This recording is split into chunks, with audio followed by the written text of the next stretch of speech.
AI has changed the game. And our guest today has the perfect example. She used AI to run a multi-layered message gap analysis in, silent drum roll please, 2 hours. Not 2 weeks, not 2 months, 2 hours. With that, it is my pleasure to have Emily Pick on the show. Emily is what some people might say an accidental marketer who, while starting with an education in human physiology, followed opportunities and landed as a leader in product marketing. With more than 10 years in SaaS, she has worked through the gamut of Series A through F companies and now sits in her first enterprise-sized public company at Docebo. And if you haven't caught one of Emily's viral posts on LinkedIn, let me fill you in. She's known for translating messy, cross-functional signals into clear stories that help PMMs win, whether that's competitive differentiation, buyer expectations, or how to use AI to be a stronger PMM. She's so generous with her time and shares practical guidance and real-world learnings every week. Emily, it's amazing to have you on the show. Elle, far too kind, first of all.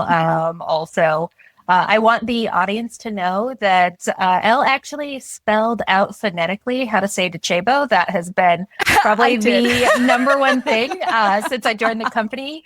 It's spelled Docebo. And the very first time I heard about it, I was actually working for another company where Docebo was one of our customers, and I was getting ready to interview them for a customer story. And I was chatting with our head of content, and I made a comment about how I was going to be interviewing someone at Docebo, and he was like, absolutely not. You are not allowed to walk into that conversation and say Docebo. I can tell you Thank God for the kind soul. I was going to say that's probably the number one thing that I've done since I've been here is just teach people. It's, as my former head of content said, Docebo. So it is an Italian-based or Italian-founded company. So great job on the pronunciation. And it actually was one of the things that I made me smile when I read our notes, getting ready for the show. Thank you. I love it. Yes. Full disclosure, I totally admit I spelled it out phonetically so that I wouldn't go Docebo? Docebo? I mean, we've heard every iteration. I know, but Docebo is really fun to say. So let's start actually by giving the listeners some context. What is Docebo exactly? Yeah, so Docebo is a learning platform. We primarily serve enterprise audiences, internal and external. So if you think about there is a bit of the connotation of the old school LMS. We are taking a step beyond that, though. So we not only are serving your internal audiences, doing things like employee training, compliance, onboarding. We're also serving external use cases like customer education, partner training, things like franchise training, really the full spectrum of learning across any enterprise. So if you are getting ready to onboard into a new company, there's a strong possibility you've got Docebo and you don't know it. How fun. Yeah. With my experience at Cisco, I know they were like huge in courses and certifications and like thousands and thousands and thousands of IT professionals and developers and software architects would always go in and have to go through some kind of learning platform. So very cool. Thanks for the background. So the topic of today's episode is about using AI for a message gap analysis. And I feel like this is such an important one with all of the tools that are available to us. And I feel like a lot of PMMs out there don't know just how to navigate that. So for the first segment of our show, I want to start with that as our case study and how you used AI to uncover that gap in your own messaging. Tell me more about what was going on at Docebo when you kicked off this analysis or you realized that like this analysis had to happen. Yes. So I actually have only been at Docebo 2.5, close to 3 months now. So still pretty fresh into the org, still fresh. This is my first time in the learning and development space. So lots to learn. And we'll talk about how AI has been truly helpful in that regard as well.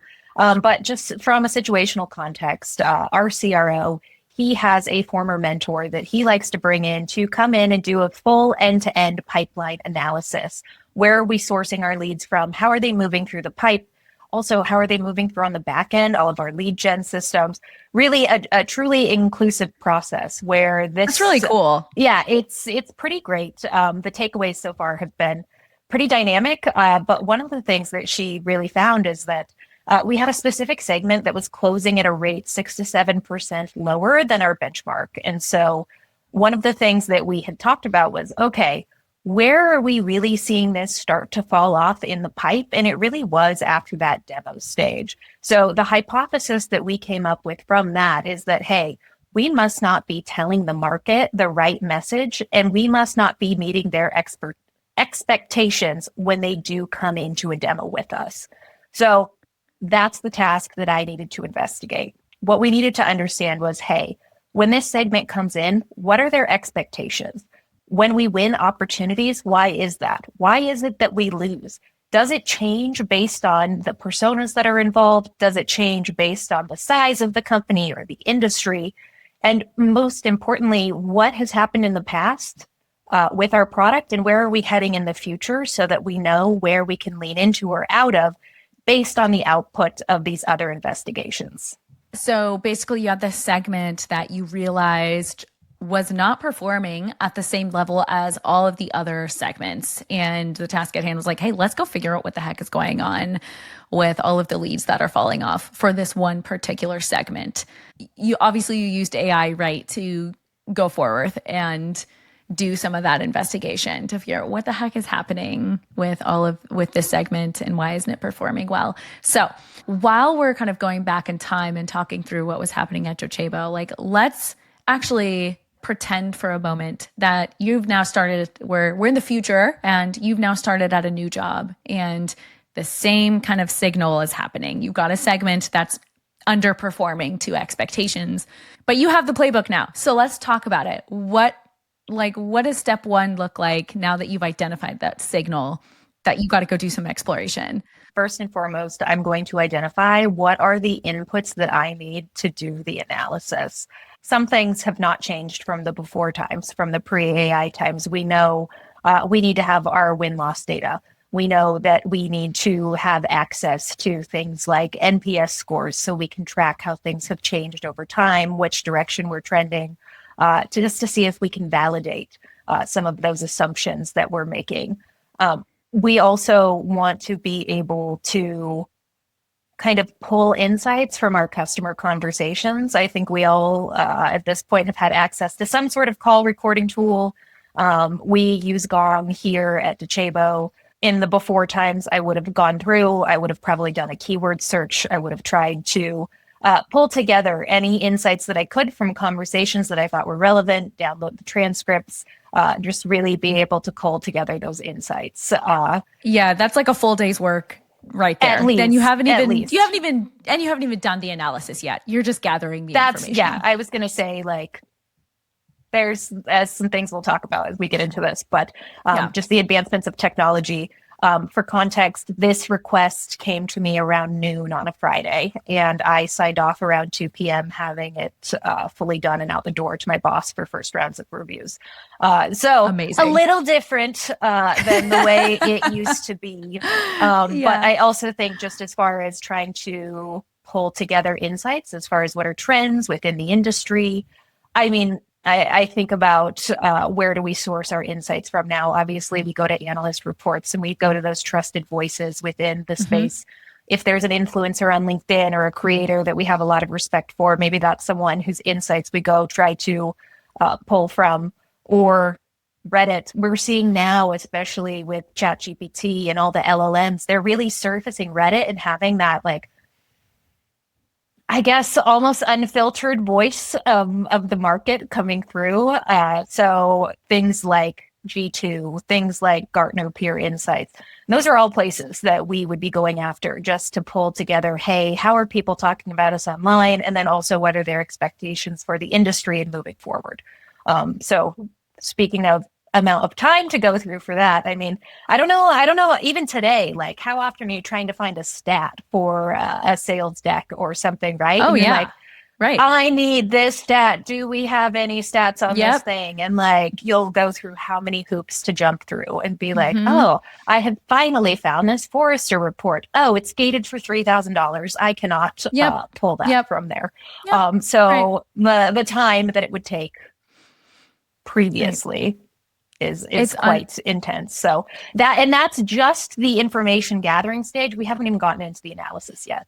So step one, find all of the data that you need based on the ask. So pre-AI, I would have done all of this.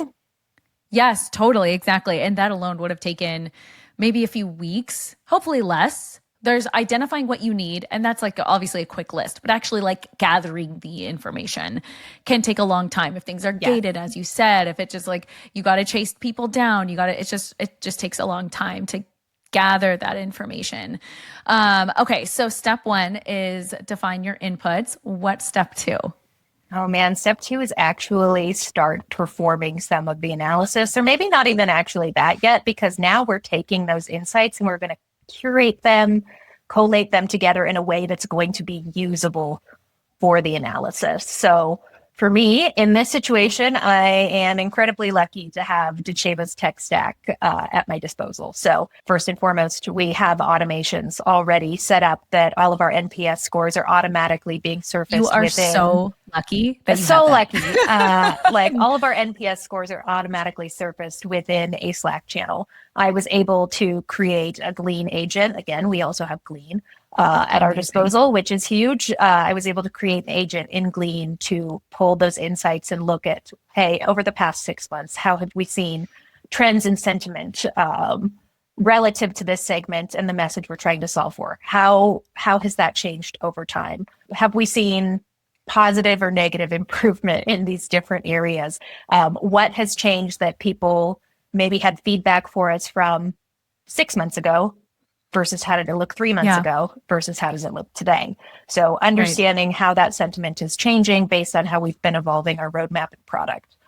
Then going and pulling all of our win-loss data. We have a wonderful competitive intelligence manager here. His name is Ben Cherry, and he came to us from Clue, which also helps explain why our Clue instance is really so just good. top-notch and out of this world. Shout out, Ben. Great job. Ben is incredible. We love Ben. But he also just incredible record keeping as far as he actually goes out and performs the individual interviews with customers that we have won or lost. And the way that he has it segmented, the data, I can see exactly which segment, which personas were involved, which use cases. That's really cool. I can slice and dice that data in so many different ways. Then I have a tool that is beyond my expectations as a PMM. I kind of brag about it all the time. Our demand operations team built us an agent using, I think it's called Unity Apps, but we call it our audience insights agent. And what it does is it looks across all of our gong calls. So based on that Salesforce data, how it's all kind of organized in there, again, being able to slice and dice. But before, as you would have had to go through and individually identify different calls, now I can just do a natural language query and say, hey, I'm looking for this segment, this industry, these personas. I want to know what they were looking for when they came in. I want to know how they reacted to our demo. I want to know what kinds of questions they were asking. I want to know whether or not we were able to adequately answer those questions. And I want to know if they moved on to the next stage. I try not to say game changer very often because I feel like it got pretty cliche there for a while, but this is a legitimate game changer. It truly is. I know Gong recently launched their AI builder, I think it's called. I haven't had a chance to use it. They've got something, I've seen it. Yeah, you've got to have a full seat, which unfortunately I do not have. But the audience insights agent really alleviates any concern there. Pretty much anything from that I can also do within the audience insights agent. And we also have it attached to all of our like benchmark data and our value trees and our testimonials. But I was able to pull all of that data. And then the final stage before I started the analysis was I was able to go in and I created a doc with parameters for Perplexity. And luckily, because I've been a newer hire, another new hire on the team, she and I have been working on a doc that outlines who are our influencers in the space, who are the analysts that we trust, who are the voices that we listen to, where do we go for information in Reddit, all sorts of different channels. We really just outline the Substacks we listen to, or we watch, the podcasts we listen to. And that was actually great as far as giving Perplexity parameters when I said, hey, I want to understand the state of the industry. I want to understand what people expect in this segment. I want to understand what they're trying to solve for and where they think that the entire industry on a whole is falling down today. The first thing that I want to dig into is that there a call out between your step one and step two. So in step one, you were gathering the insights. And then step two was, I mean, step one was defining the insights. And then Yes. step two is gathering the insights. And Yes. part of that gathering, it sounds like, was like cleaning and organizing the data as well, which was a step that I kind of forgot about, actually. When you're like synthesizing like different types of data, but from different sources, and then you're trying to put it all together, it's a huge headache and hassle to do it. I mean, you have, like, what else is there to do it? Well, now you can use AI, thank God. But with AI, you also have to watch out for the hallucinations, which is why I'm glad you brought this up, because That's when I also did true. post about this on LinkedIn, that was one of the number one questions, which was, how are you controlling for hallucinations across this process? Completely fair and valid, because hallucinations are inherent to AI, especially LLM models. And so I had to do spot check throughout. I was spot checking.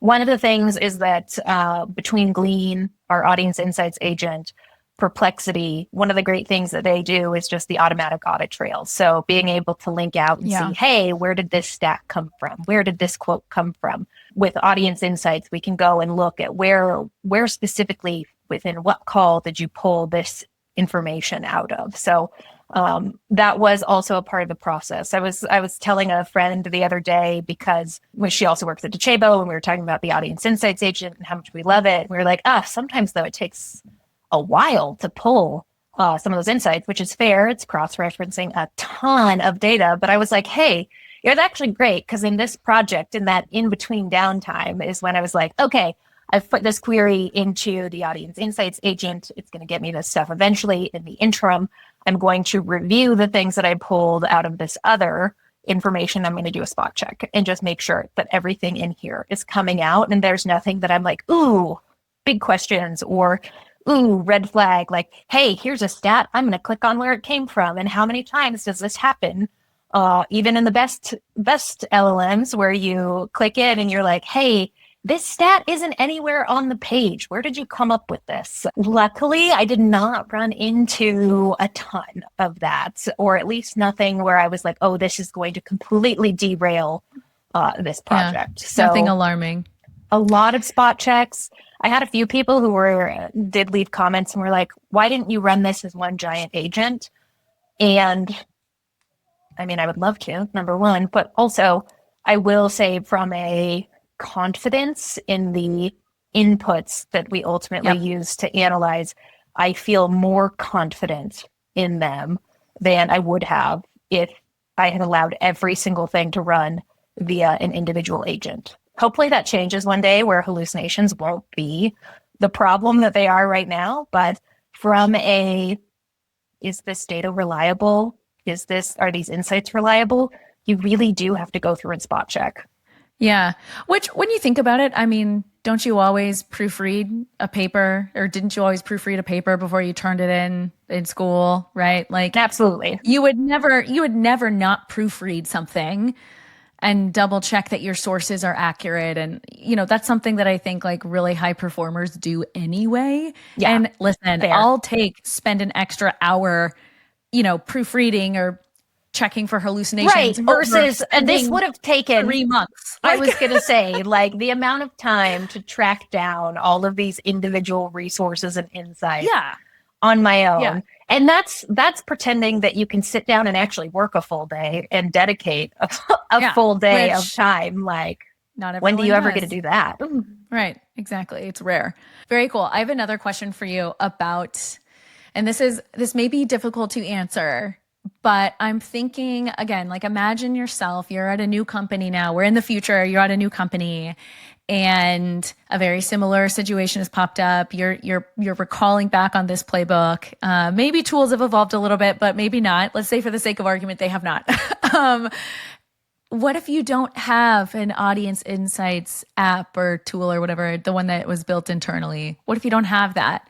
I mean, I think we have come a long ways with tools like Gong. I came from Clary. We had a very similar tech to their call recording or call intelligence software called Copilot. One thing that is great, maybe they're not fully at the level of sophistication that I would need for this type of cross call analysis, but they do have things that you can do like set up trackers. You can set up keyword trackers. You can set up I actually not have quite, another I was gonna podcast episode on that topic. Oh, look at me leading the conversation. I love it. Thank you. Anyway, sorry. I guess lagging the conversation, but okay. So there's the trackers that you can use. There's absolutely workarounds, and they will be more manual, but you can get really the same level of output, or at very least, you can get the outputs that you need to perform your own individual analysis, or to use a tool like ChatGPT, Claude, Gemini, whomever it may be. You can get the transcripts, pull them, and then analyze them in another LLM. Yeah. Okay. So you're still using AI. It might take a little bit longer. Right. But still you shorter can still than do it. 3 weeks. Yeah. Yes. It just is it's gonna, like I said, it's gonna, that manual tracker, they're good. They're not great. I'll be very transparent about that. Especially relative to the degree of granularity that I'm able to get into with this specific agent. But again, incredibly privileged to work with a team who's fully dedicated to building those kinds of tools really cool. for us. That's really cool. But yes, set the bar on way to set the bar. They're gonna ruin me. They're gonna ruin me. I'm gonna go somewhere else one day, and it's gonna be like, I'm gonna feel so dumb. I'm gonna be like, what do you mean? What do you mean I can't just automate this? Okay, so step 1 is define the inputs. Step 2 is getting access to the data, cleaning the data. What's next? All right, so finally, once we have all of this, it's getting into the actual analysis. And kind of alluded to it earlier, you can just use a chat GPT, create your own custom GPT or a gem, or I'm not sure what you call them in Claude, but kind of use your tool of choice just as far as creating a custom GPT. So one of the things I did was I consolidated all of the insights from across all of these different sources into a single doc that I fed to a custom GPT that I was able to use to provide the relevant context for the discussion at hand. We were very fortunate when I worked at Clary as well to have someone who was an expert in ChatGPT come in and talk to us about best practices. We got some really great insights about prompting and about, as you're setting these things up, really making sure that you have super tight, clear prompts up front. Because of how quickly it loses its memory across a lot of your conversations. So I went through and I followed some of the best practices that we had been given, just as far as how to prompt this thing. And then I kind of went through and just started asking questions about all of the data that we had. Like, I didn't go into it knowing exactly what I was looking for. And I knew that I wanted to create some sort of audit. I knew that I wanted to have an output at the end that was recommendations for how to update our messaging in this segment. And I knew that I wanted to be able to put it into a format that was going to be consumable, in particular by our demand gen and our SDR, BDR team, because they are the primary source for how we generate that top of funnel pipeline. You evolve that as you are working with the data. And I know we chatted a little bit about this as we were preparing for this conversation, but I see a strong comparison to even like when we would do analysis before we ever had AI. Sometimes you would go in, and I'm just throwing this out there, like we get a combination of qualitative and quantitative information. But like if you're jumping into a spreadsheet that has like thousands of rows of data or hundreds or whatever, like sometimes you just start manipulating it. And as you get your hands on it, then you start to like, oh, well, what happens if I look at it from this angle? And what happens if I do this? And what happens if I play with it like that? And I feel like it's really analogous to like when you're molding clay, or I don't know if you've ever mixed paint before, but when you're mixing paint with some of the most basic colors, like, well, what happens if I add a little bit more blue or a little bit more green? Sometimes you go a little too far in the wrong direction. You're like, oh, not that, because that absolutely happens.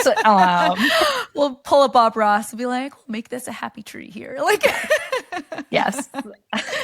Okay, so once you've done the analysis, like what happens then? Yes. So once I got all of the output that I was looking for, which was essentially a full audit of our messaging across this segment, of how we were positioning today, how much that actually resonated with the expectations that our prospects had coming in, if that was being reflected in the questions that they were asking, the things they wanted to see, really the pains that they expressed during discovery, are these things that we're actually connecting with them. And we did find some disconnects. So it was not a fruitless effort.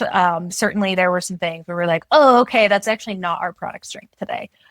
It might be in the future based on where we know our roadmap is going. But for what we can do today and how far ahead we're positioning, let's maybe not lean into some of these directions because that's actually, say, one of our competitors' differentiators. So we don't want to go head to head on something that we know we're not the strongest in. So instead, how do we pivot the conversations so that we're talking about the things where we lead and that we know that they care about? So Yeah. ultimately, what I pulled together was a document with updated messaging, with updated use case needs, who the personas were, what the KPIs that they are generally metriced on, what are our value drivers associated with each of those, how do we message those things, and then how does that change by industry or vertical? And And then all of that within 2 hours. 2 hours. Yes, my boss. I shipped it to my boss at the end of the work day because I'm in Pacific time zone and everybody else is in Eastern, and It's amazing. I was like, here you go. I was like, tell me if it's garbage or not. I've been here like a month and a half at this point, a month. So in my first time again in the industry, so I was like, I'm going based on what I think I know, but I need somebody who's a little bit more seasoned to tell me if the things that I think I know are correct. He was like, "This is not the level of depth I expected, or the time frame we expected. We thought you were going to be stuck on Wow. this for an entire week." And so I handed that off to him for validation. We also validated with a few of our key stakeholders across the business that, hey, these are things that we would talk about. These are things that we hear about from our customers. This is where we are strong and where we get the best reaction. And then we were able to feed that back again to our BDR and our demand gen teams. And we are pretty early in the process, but we are starting to update a lot of our ads, a lot of our top of funnel messaging, just around these value props and these pain points and these kind of solutions focused messaging that we put together. So the output, or at least the results as far as the quantitative metrics on the results of this TBD, but really the time saving from a PMN perspective, incredible.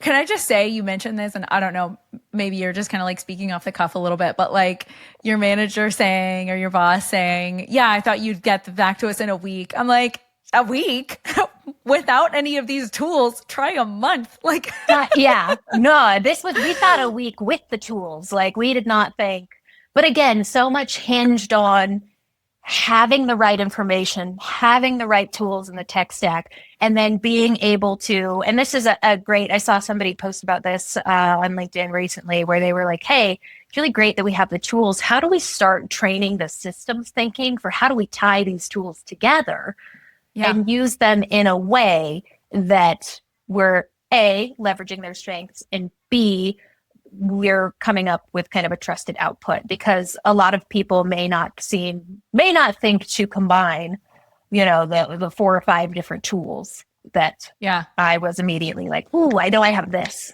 I know I have this. I know this is what it's good for.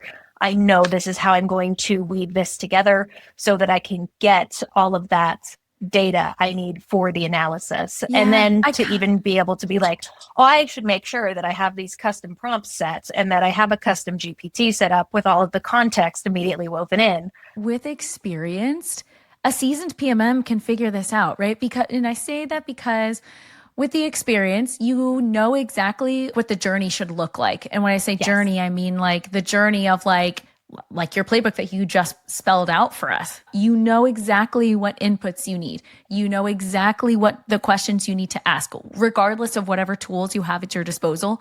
You, as an experienced, seasoned PMM, know how to do the analysis to get the information that, or to get the result that you need, or to answer the question at hand, right? And for your case, it was, do we have a messaging gap for this particular segment?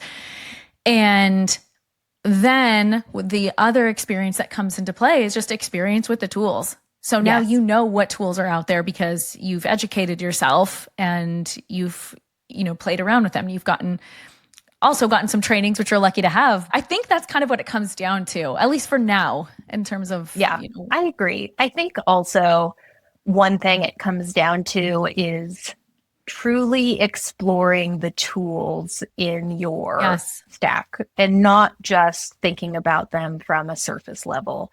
A good example is Glean. It's one of my absolute favorite tools. I actually have a friend who works there as an AE. We work together at Clary. He and I will send text messages, just kind of bouncing ideas off of one another as far as what are things that we could do. When most people think about Glean, they think about enterprise search behind the firewall. And that is like truly my number one use case. It's funny, my friend Harjab, he's like, oh, it's got so many other use cases. I'm like, yeah, I know that, but this is the one that I use 90% of my day. But like the ability to set up agents in Glean, I think is one of the biggest differentiators, and some of the most savvy with AI PMMs that I know have been really diving into these tools beyond those like surface level use cases. Like we have a tool called OneUp that we use. Our SC team uses it for RFPs, and they fully manage it. And it's a wonderful tool that we can also use, and that I think people don't always think about. What other tech do you maybe have in your company that you could get a seat in? Because there are secondary use cases that are incredible for PMMs. Yeah. And that was part of your step 2 process and suggestion, right? When you were saying to identify the, so your first step was to identify the inputs, but then the second was to understand, like accessing the data, but you said to understand the tools and to ask ask your employer, like, what tools do I have available for this? And if you don't want to, if that's too broad of a question, maybe it's like, what categories, like you as the PMM should know who all the players are in those particular categories. Like for example, call recording, and ask, do we have a Gong or a Clary or XYZ? Yes. And that was a lot of times I'll get like a random Okta notification that will be like, you have been added to this tool. And I'm like, well, tell me more. Ooh, what's that one? Yeah, exactly. Right. Exactly. Like even little things like, I'm like, oh, you gave me Tableau access? What? Yeah. Well, what's Do you in know there? how I'm going to slice and dice that data? You don't even know I'm going to be using all this. It's so funny. Okay, so back to your process. I think you might have gotten into this already, but you have this beautiful report. And then is the next step to like shop it around? Sounds like you just sent it off straight to your boss, obviously right away. But then is there a process or part of the step that you would say is to like meet with the stakeholders, like with demand gen? Did you actually like physically get in like a virtual room and talk about it? We shopped it around and said, hey, we also met with some of our friends over on the sales side of the house and also on the product team, just to be like, hey, do these hit? Does this resonate? Also, this is the direction that we're going as a company. So let's hope it resonates. But yes, we got in the room, we got their blessing. We really didn't even make too many tweaks, like pretty minor, which is fantastic. So once we got that approved, now it's with the demand gen team. And like I said, it's starting the process of updating our ads, of getting some other top of funnel assets out the door that are kind of associated with this. And we know that it's going to be a while typically before you start to see any results off of that. But we're hoping that as we influence those ops as they come in, we'll see a bit more qualified buyer. Yeah. So would you say that that's the last step, is just to validate after you, so the validation actually isn't necessarily the blessing from your stakeholders. It's like the feedback from the market. Like, okay, well, now let's test it. This is the thing, right? Like marketing kind of never dies. It's never done. Never done. No. It's never done. It might be off your plate for a minute, but a campaign will end, but the story is still kind of evolving. It will not, yeah, exactly. And Into we're a new going campaign. to continue, and we'll see like what worked, what didn't work.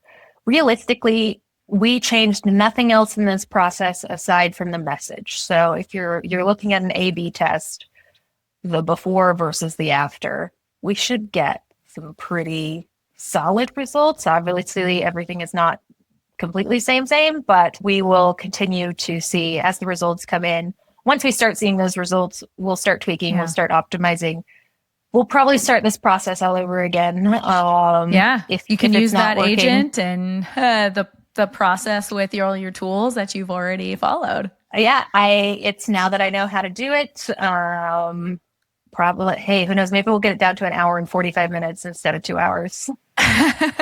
Right. You just keep getting it faster and faster. I love it. It's so modern PMM. Every day I am in awe. I'm simultaneously terrified of AI and so in awe of it. So right. I know. I hate it for so many reasons and love creepy it for and so cool. many reasons. Yes. I know. I think you're in company in those feelings for sure. Okay. Well, this is my last question for you before we move on to the next segment of the show.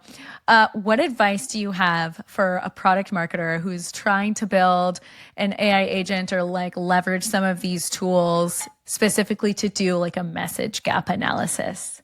Just start. Like I loved your clay analogy. Sometimes you don't know where it's going until it starts going. Simultaneously, don't be afraid to advocate for yourself to get a seat if there is a tech within your stack that you want to use. I think that there is immense value here. And if you can take it and prove the case of, hey, this is something that we can use to, think of that increase of 6 to 7%, even if we got it down to 3 to 4%, what does that 3% look like in terms of value? What does that 3% of additional revenue look like for this company? I think being able to frame it in the types of outcomes that you're trying to drive really smart. Can help you get access to the tooling that you need. But like I said, also just dive in, just get going. The longer you wait to learn how to use these tools, the longer you wait how to use AI, the further behind you get somebody else who is learning how to do this already. Exactly. And that's not to be like foreboding. It's just the way the market's moving. Like I said, I recently joined Docebo in the interview process. I was talking to a couple other companies at the time as well. And the number one question everybody asked was, how are you using AI? This isn't just something that can help you today. It's something that can help you with your career down the line. Absolutely. I love the way that you phrased that. And it can sound really daunting for someone who's never done it before or seen how it's done to, hey, go build an AI agent. I was like, what? A Glean is, I won't say it's shockingly easy, but they have so much documentation and their team is so wonderful. If you can find a contact there, if you can speak with if you can get your team to connect with the CSM for your account, like we had we had the Glean CMO come and chat with us at Clary, which isn't to say they'll pop in for everybody, but they saw the value in marketing teams building their own agents, and they have plenty of people on staff who are willing. And I'm sure that's the same for pretty much any of your AI partners.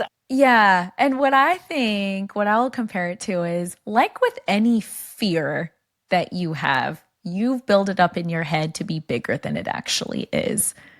So like also, if your agent doesn't work, it's just going to pop off and say, doesn't work. That's what I was going to say. What's the worst that could happen? Oh, that didn't work. Yeah. It's fine. It's okay. Try again.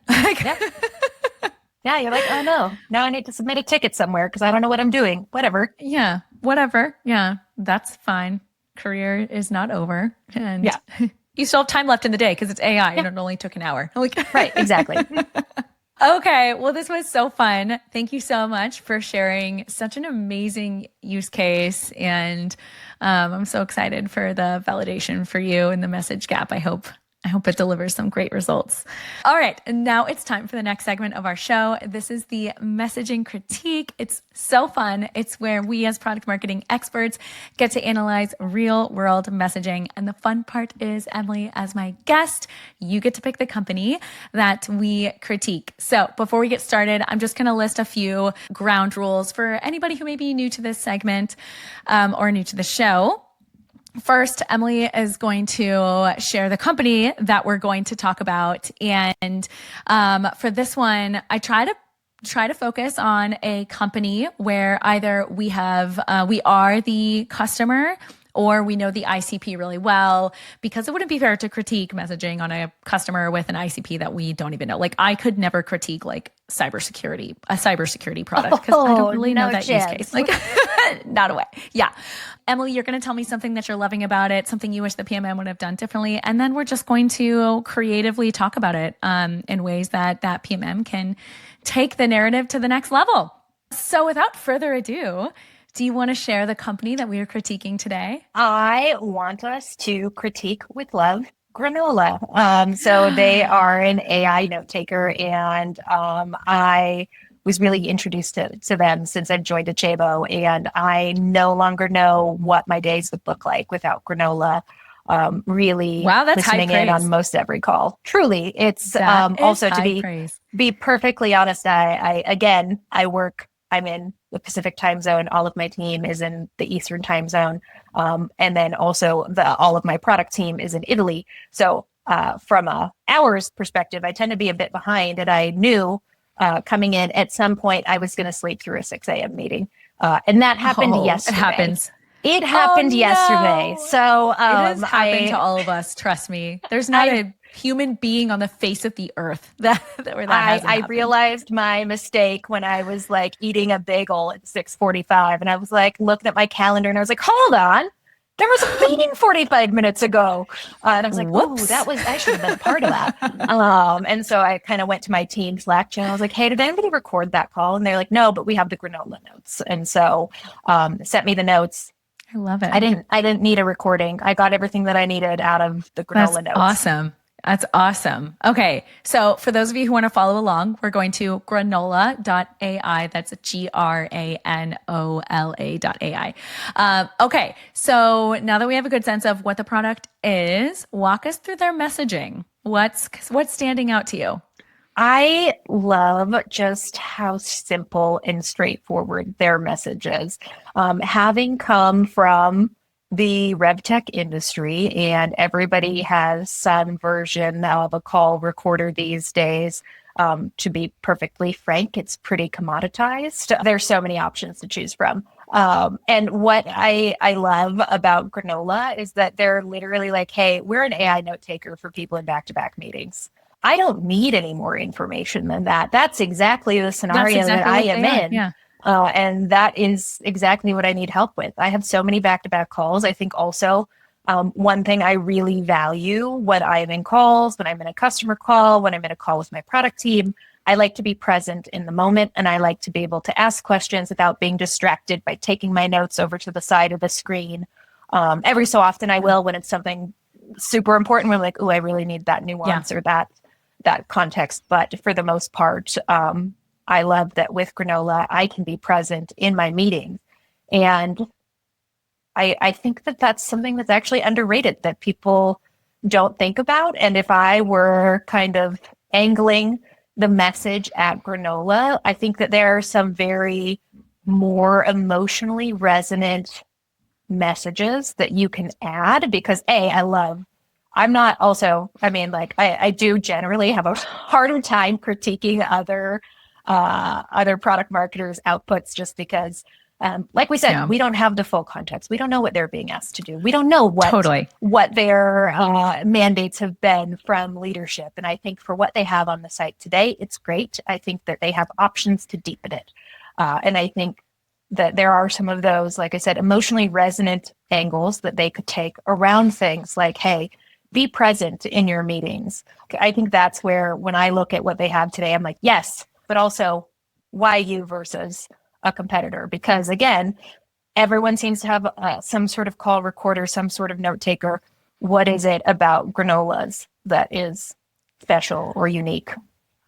I think that's such a clever tip, hitting in on the emotional aspect of it. I'm imagining like, so as someone who's also been in like back-to-back meetings, how I want to be present and how some of those meetings, it's really hard to like context switch as well.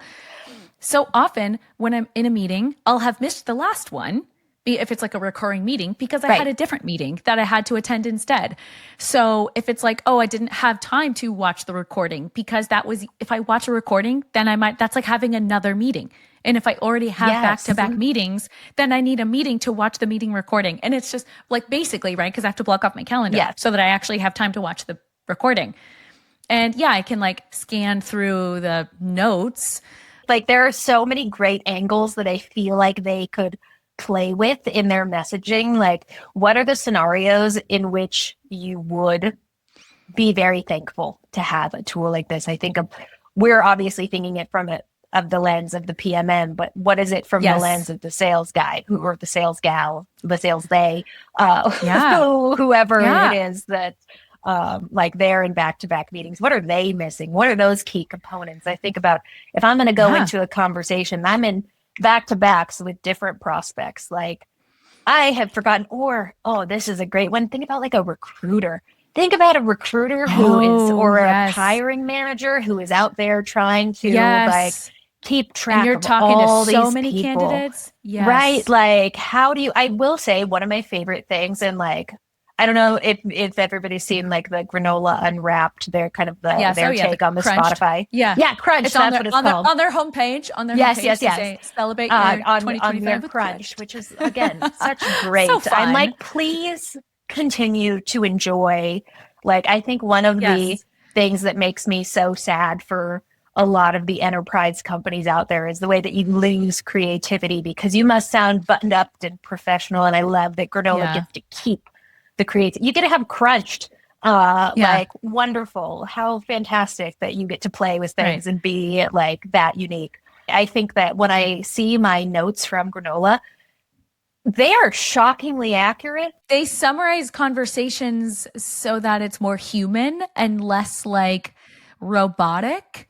Yeah, I feel like Granola really understands the context of the conversations and understands the sentiment and intonations and really where are we pointing the emphasis of these conversations, which I haven't necessarily seen in a lot of other tools. So I was just going to say, if they like really like start pulling more from I think they have a wall of like testimonials, which is great, but like I think these are the kind of stories that you don't necessarily drag out of people from a LinkedIn post or from a Twitter post or whatever. I think that they have an opportunity to like really key in on how are the users using you today and how is that special, or what is it that makes it uniquely relevant to their day. I totally agree with you. Yeah. I mean, overall, they do such a great job telling their story. I mean, like even on their website, how they show kind of like the before and after and the way they talk about how it works. And, basically they do a really good job of show, don't tell, or actually, which I prefer, show and tell.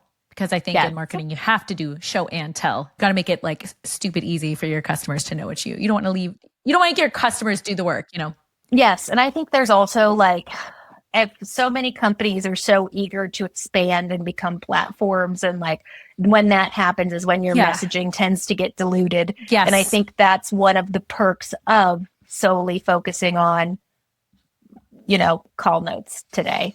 You do one thing at a time. I would say, who knows how they're going to evolve in the future. I see they've got some agents and workflows in the works. But I'm like, when I go to Granola's website, I know what they do immediately.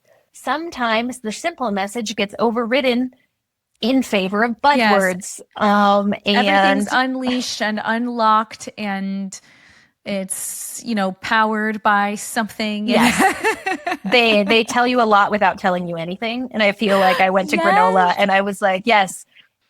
AI powered note taking for people in back-to-back meetings. Thank you. Yeah. Done. Stupid simple. Done. Easy. I get it. Yeah, I know. I love it. Well, great job, Granola PMMs. We love your narrative and We're big your fans. storytelling. We're big fans. Yes, great job.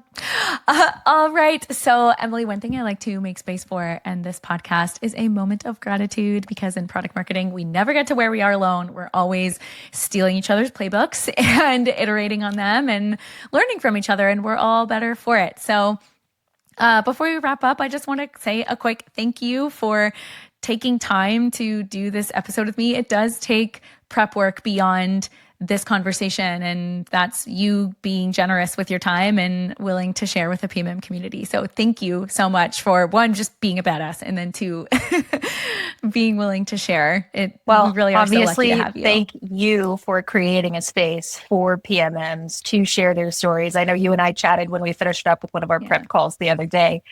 How do people learn? How do we pass on things over generation? That's through storytelling, right? And one of the reasons I got started posting on LinkedIn in the first place is because I was a founding PMM at a Series A startup, and I just wanted to know if I was doing things right or if people had better ways. And I really hadn't found a place where I was able to do that to that point. And LinkedIn became that place. And I love seeing other people's stories. And I love podcasts like yours where people are coming in and they're telling you, I tried this way. It did or didn't work. Right. and being able to really share the learnings and kind of be, hey, here's how I failed. So you don't have to. It's that building in public, but really for your own career.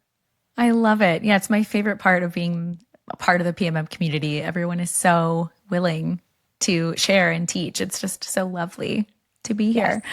Who has brought you to this point in your career? Who are the PMMs who have shaped who you are? Just wrote a LinkedIn post recently about the people who've shaped my career and PMM.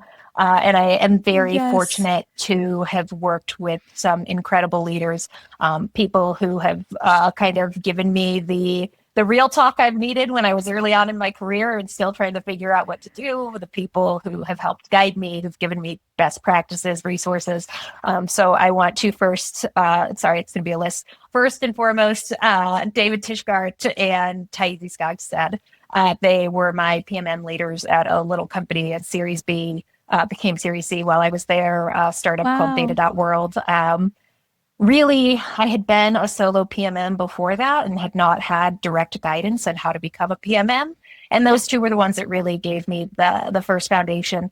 I transitioned from content marketing into PMM, and Taizi really gave me a kick in the pants where she was like, hey, you're trying to be a content marketer with a product focus, and you need to become a real product marketer. And I remember just being a little bit dumbfounded that day, but then I was like, she's right. There's a lot more that I can and should be doing rather than just writing content. So I'm very thankful for them. Then Sonia Mowry, she is actually currently the director of product marketing over at Skilljar, which is one of Docebo's competitors to a degree. So it's been fun now that we get to compete against each other. But Sonia was my VP of PMM at Clearbit, and we only got to work together for a short time, but no one has probably given me more playbooks and frameworks than Sonia. And she had a lot of belief in me and a lot of freedom. She gave me a lot of freedom, but also gave me a lot of guidelines to work within. So my friend Maggie, she started out as my boss at Rattle. We worked together very long there. Either I might be the angel of death, I'm not sure. But after she left, she became one of my really close friends and mentors that I've been able to bounce things off of. So we're still in touch. We worked together for maybe 2 months. Well, she lives in the Bahamas, which is not a bad connection to have. So I've been able to go visit her there. And then also just at Clary, I had the opportunity to work under quite a few different PMM leaders that super appreciative of: Julian Savage, Ryan Bohm, Ava Cavell, April Rossa. Each of them gave me something that I have walked away with, and I am so appreciative of all of them. And we are who we are because of the people who put their faith in us and teach us and train us. And Now I'm currently reporting into Ben Battaglia at Docebo, and I love Ben. He's wonderful. He is an incredible advocate. He, again, somebody who gives me a lot of freedom and also isn't afraid to give me feedback. So Yeah. I think like sometimes you get bosses that just kind of pat you on the back and tell you to go on your way, and he is not that Yeah. person. He will absolutely love be like, that. hey, I think we should do this way. And I'm like, great, cool, let's do it. But yeah, always the people who I've been very fortunate to have leaders who push me to be better. And I just have to say thank you. I know I've said this a few times, but you are so lucky. It truly, like, I put that list together for that LinkedIn post, and I was like, damn, I had some great leaders. Yeah. I am an amalgamation of all of them. So that's how I got here today, and I wouldn't be here without them. Oh, I love that. Yeah. And big hug and shout out to all those amazing PMM leaders and friends. And I know we've mentioned LinkedIn a few times now as well. Is that the best place for our listeners to find you? That would be, I am like not on any other socials, which is weird to be like, LinkedIn is my only social media. And No, me TikTok, too. but nobody follows each other on TikTok. TikTok is for aimless scrolling of strangers. So yes, LinkedIn would be the place. I love it. Well, thank you again, Emily. This has been such a wonderful conversation.